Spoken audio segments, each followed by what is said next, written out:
അമർ അക്ബർ അന്തോണി എന്ന മലയാള സിനിമയിലെ രമേശ് പിഷാരടി വളരെ മനോഹരമായി അവതരിപ്പിച്ച നല്ലവനായ ഉണ്ണി എന്ന കഥാപാത്രത്തിൽ നിങ്ങൾ ഓർക്കുന്നുണ്ടാവും.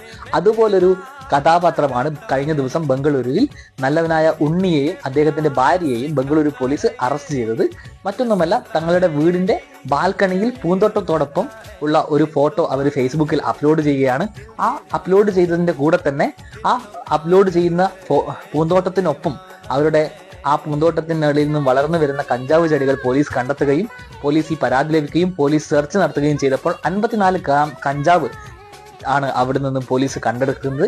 ഉടനെ പോലീസ് അവരെ അറസ്റ്റ് ചെയ്യുകയും ആ അറസ്റ്റ് ചെയ്യുന്നത് narcotic drugs and psychotropic substance act 1985 section 20 പ്രകാരം കഞ്ചാവുമായി ബന്ധപ്പെട്ട പ്ലാന്റിംഗ് കഞ്ചാവ് ആൻഡ് പൊസസിംഗ് കഞ്ചാവ് എന്ന വകുപ്പ് പ്രകാരമാണ്.